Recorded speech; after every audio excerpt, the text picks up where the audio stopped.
Olá. E aí, gente? Boa tarde. Bom dia para o Brasil, né? E eu sou Edmilson, eu estudo Ciência de Dados na LSI, sou servidor público federal, e eu estou aqui para começar a apresentar o painel sobre inteligência artificial. Mas antes da gente começar o nosso painel, eu queria primeiro agradecer o Google e a Fundação Haddad pelo apoio. E é isso, vamos para o painel. Quando a gente pensa em inteligência artificial, ele pode parecer um tema muito moderno, que nunca se falou sobre o assunto, mas em 1950, o Alan Turing já abriu um artigo dele fazendo a seguinte pergunta: as máquinas conseguem pensar? As máquinas conseguem pensar? E quem já teve uma sessão de desabafo no ChatGPT pode achar que isso realmente acontece. Mas, até o momento, a gente não tem nenhuma prova disso. A gente sabe que as máquinas elas são muito boas em fazerem previsões. Mas, mesmo sem a capacidade de pensar, o potencial de automatização de tarefas nunca esteve tão próximo do grande público. E ela pode gerar profundas transformações no mundo inteiro. Mas, antes de discutir o futuro, primeiro a gente precisa entender melhor o presente e como é a relação do brasileiro com a inteligência artificial. Para tentar responder essa pergunta, o Brasil Forum UK entrou em contato com o IDEA para realizar uma pesquisa para tentar entender melhor a visão do brasileiro. E agora, para apresentar essa pesquisa, com resultados inéditos, eu convido Maurício Moura, fundador do Instituto de Pesquisa IDEA.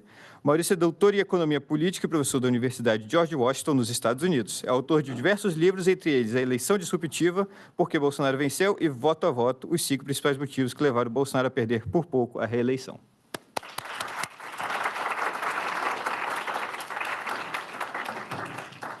Bom, obrigado, boa tarde. É sempre difícil falar depois do almoço, né? Primeiro eu quero agradecer a organização do fórum, o trabalho imenso que vocês fazem, obrigado pelo trabalho. Queria agradecer a audiência, seja a audiência digital, seja a audiência aqui presente. Queria agradecer ao ministro Barroso pelo apoio que ele dá ao fórum. O ministro Barroso o primeiro a chegar ao fórum em 2016, só não chegou antes do Dom João VI no Rio de Janeiro, ficar aqui. E eu já acompanhei o discurso do ministro, algumas coisas ele repete, algumas coisas ele muda. Até se um dia ele não puder vir, eu posso fazer a primeira parte. Tranquilamente. O país se repete.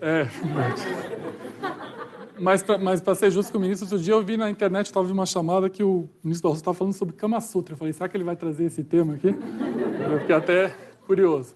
Queria agradecer aqui os painelistas, a doutora Nina, que é um prazer conhecer, o Tarcísio, que eu acompanho o trabalho dele há muito tempo. Eu recomendo a leitura do trabalho do Tarcísio, Juliana também, que é uma grande colaboradora do fórum. E, como ele falou, a gente vai apresentar aqui os resultados de uma pesquisa sobre inteligência artificial. Eu queria primeiro dizer que eu não sou especialista em inteligência artificial. Aliás, quando você lida com opinião pública, você vê o surgimento de especialistas o tempo inteiro, né? Teve especialista de Covid, teve especialista da guerra da Ucrânia, teve especialista de gás, agora tem especialista de inteligência artificial. Não sou eu, apesar de eu incorporar a inteligência artificial, principalmente na minha modelagem preditiva, eu não sou especialista. Eu tentei fazer essa apresentação com inteligência artificial, foi o que saiu, foi isso.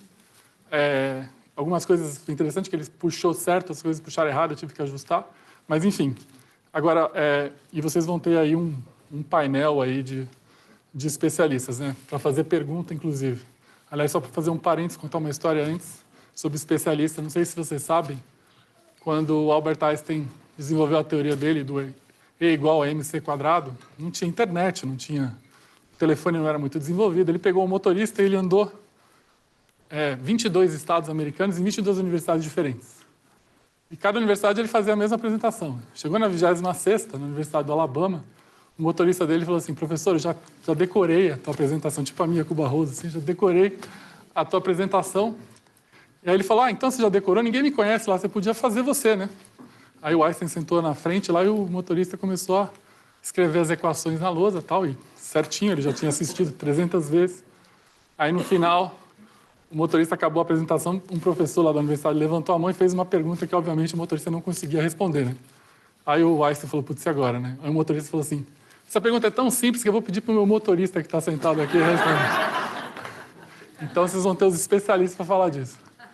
Bom, a pesquisa foi feita recentemente, foi feita agora em maio.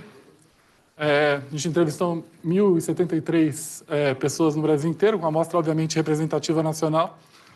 E, obviamente, aqui eu não vou conseguir colocar tudo que a pesquisa trouxe, eu só vou trazer alguns pontos mais importantes. A pesquisa é bem extensa, a gente vai compartilhar com vocês, se for do interesse, todos os dados.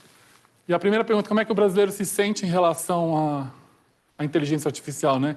E, na verdade, o brasileiro está em todos os lugares, né? Tem gente que está otimista, tem gente que está preocupada, tem gente que, aliás, tem experiência de pesquisadora, muita gente que não sabe do que se trata, né? Mas, obviamente, quando você é perguntado numa pesquisa, alguns se sentem na obrigação de se posicionar, então a gente tem quase um terço aí que verbalizam não saber, mas pela divisão da coisa é um sentimento bastante espalhado, né? E aí uma pergunta crítica, né? Se as pessoas acham que traz mais risco ou mais benefício. E aí a pesquisa é contraditória ao longo das respostas, vocês vão ver, mas a princípio existe uma maioria aí que acha que traz benefícios e também uma grande parcela da sociedade que não sabe verbalizar aí se são riscos e benefícios, né? E se você se sente confortável com a inteligência artificial, lembrando que a gente fez esse questionário, inclusive com a ajuda aí dos especialistas, a doutora Nina, o Tarcísio, assim, uma pergunta, se sente confortável, também é majoritário. Mas, quando a gente começa a quebrar, e aí talvez seja a parte mais rica da pesquisa, com diversos temas, e aí a gente testou diversas afirmações e pediu para avaliar aqui o grau de concordância das pessoas em relação a cada afirmação, no começo tem uma sensação de que tem um viés bastante negativo, né? Por exemplo, essa tecnologia inteligente artificial pode aprofundar a discriminação racial. Muita gente diz que concorda, mas também tem um outro grau de discordância, né, em relação a isso. Ou deputados podem usar a inteligência artificial para escrever projeto de lei. Tem aí 30% que concordam. Acho que seria um grande teste, assim, se a inteligência artificial no Congresso. Então, alguns, inteligência artificial pode beneficiar juízes na definição de sentenças, também tem um 30% aí que discordam, mas tem uma maioria aí que ou não sabe se posicionar, e, aliás, eu queria fazer o ponto, assim, sem chegar a ler um por um, que a gente tem uma grande parcela da sociedade que desconhece, que não consegue se posicionar, e, assim, mais uma vez, eu acho que esse número é maior, porque quando você faz uma pergunta na rua, a pessoa, uma ligação, a pessoa se faz ela tem que responder, então só o fato de ter quase um terço aí da maioria que não sabe se posicionar já é uma informação sobre isso. A inteligência artificial vai aumentar a fake news? Achei isso interessante. Quase 50% acham que não, porque existe uma percepção na sociedade que a fake news já existe e com diversas plataformas, enfim. Aí quando a gente vai em outros itens que eu achei interessante, a inteligência artificial vai eliminar empregos, 25% concordam, mas tem um grau de discordância também quase majoritário, e mais uma vez essas afirmações carregam muita gente que não consegue se posicionar.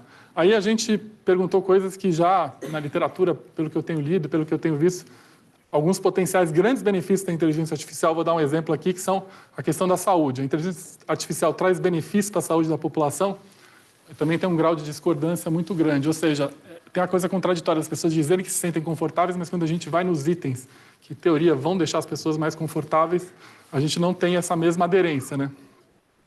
A inteligência artificial pode melhorar a eficiência energética em uma casa, que é uma das coisas que também carrega um grau de eficiência atual, também tem um alto grau de discordância também elevado. É claro que a gente talvez esteja exigindo muito do entrevistado avaliar cada item, né? E óbvio que isso tem um grau de complexidade enorme, mas já mostra pelo menos uma incoerência entre um sentimento inicial e aí quando a gente vai nos detalhes não é tão otimista assim.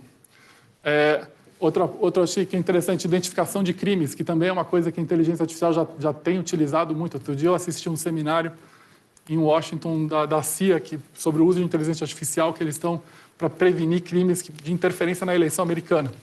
Mas também tem um grau muito grande de que não vai ajudar, né? Então, assim, eu achei super interessante. Diagnóstico de doenças, né? Que também tem um enorme potencial, as pessoas não acreditam. Aí outra que eu achei, tornar o dia mais fácil, né? Porque eu falo por mim, muita coisa que eu fazia com código, hoje eu consigo que a inteligência artificial me ajude a dar um passo mais rápido, mas as pessoas não têm essa percepção também.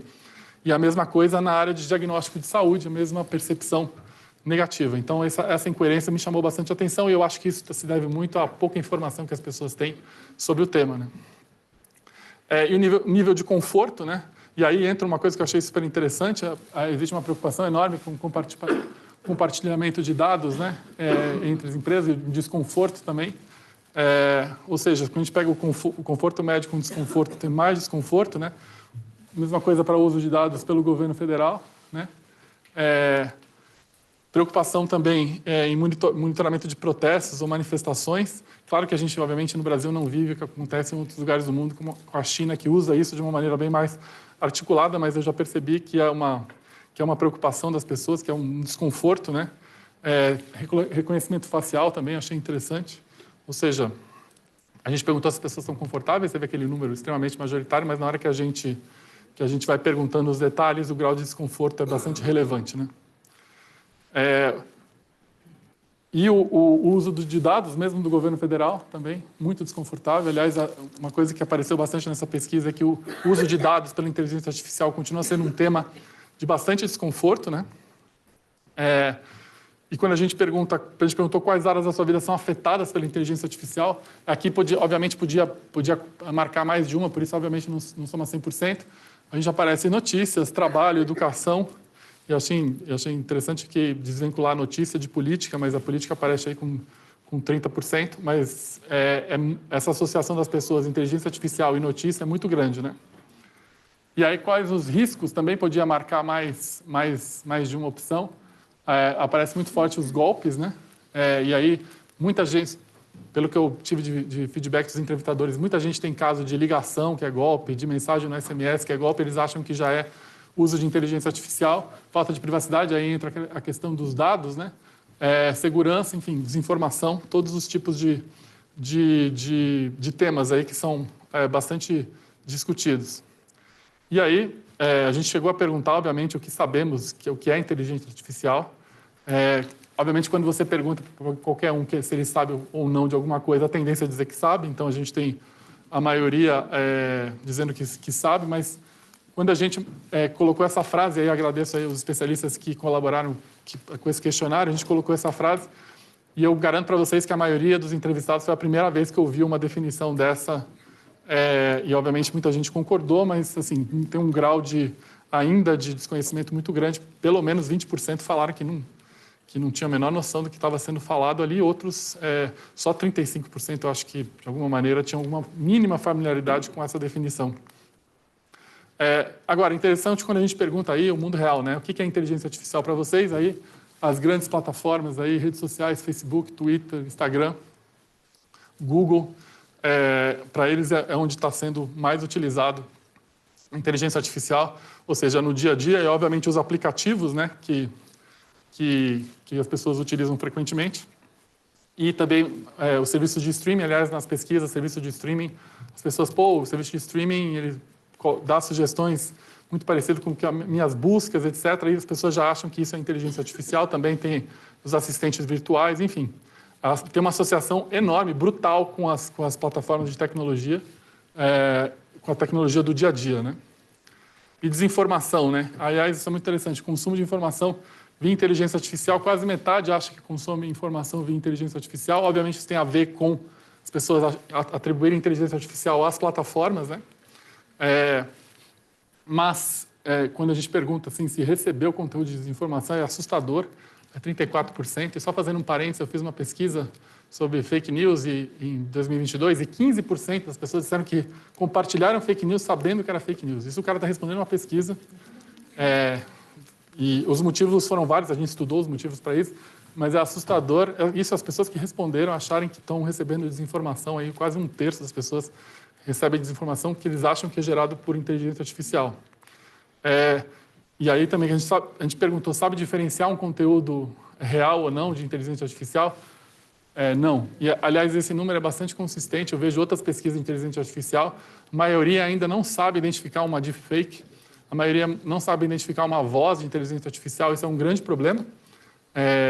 Que nas eleições que eu tenho acompanhado no mundo, aliás, tem vários exemplos de uso de inteligência artificial. Esse ano teve eleição na Índia, teve eleição no Paquistão, que foi um caso super interessante, que o candidato estava preso e ele fez toda uma campanha com conteúdo da prisão utilizando inteligência artificial. Na Índia, no México, nas próprias eleições europeias, o uso recorrente tanto para o mal, né, para o conteúdo negativo, como para o bem. Por exemplo, tem um uso de inteligência artificial em campanha na Europa que faz com que os candidatos falem diferentes dialetos sem sotaque, ele falando, a campanha dele bota ele, por exemplo, na Suíça falando italiano, alemão ou francês, através da inteligência artificial, o candidato produz conteúdo ele mesmo, sem sotaque, né? Com sua confiança na capacidade pessoal de reconhecer notícias falsas, aí a pessoa está falando dela mesma, então tem uma soma aí de confio e confio muito, dá mais ou menos 34%. E essa pergunta clássica, né? Quando se pergunta, as pessoas sempre vão achar mais capazes que a média do brasileiro, né? Então, assim, essa é uma pergunta clássica. Então, eles confiam mais neles próprios do que no vizinho, né? Essa é uma pergunta clássica. Quem estuda racismo aqui sabe que é um clássico. Quando você pergunta se a pessoa é racista, 90% dizem que não. Se pergunta se o Brasil é racista, 95% diz que sim. Então, a conta nunca fecha, mas é mais ou menos esse o caso. E quem ainda é regular, assim, regulação é uma coisa bastante difícil para a opinião pública, né? Porque entra em dimensões que são fora do dia a dia das pessoas, mas existe sim. Isso é importante dizer que quando eu comecei a estudar rede social lá atrás, há 25 anos atrás, não existia uma consciência de regular rede social. É muito diferente de agora. Hoje a opinião pública acha que tem que regular a inteligência artificial. Esse é um debate que para a opinião pública é muito mais óbvio do que era quando o Google, o Facebook começaram lá no começo dos anos 2000. Então, no caso do Brasil, 73% acho que tem que regular. E aí eu fiz uma pergunta espontânea, a gente não deu nenhuma alternativa. Quem que tem que regular? Obviamente, apareceu aí, a maioria são órgãos do governo, e até apareceu o Google, Juliana, tá vendo? Ó, que confiança, hein? Mas o mais importante é que existe uma noção de que não dá para acontecer o que aconteceu com as redes sociais, onde tudo podia. Isso é muito diferente de 25 anos atrás. Esse eu acho que é o principal ponto dessa pergunta. E eu queria agradecer aqui, eu acho que eu estourei meu tempo, e estou ansioso aí para ouvir os especialistas, né? Obrigado.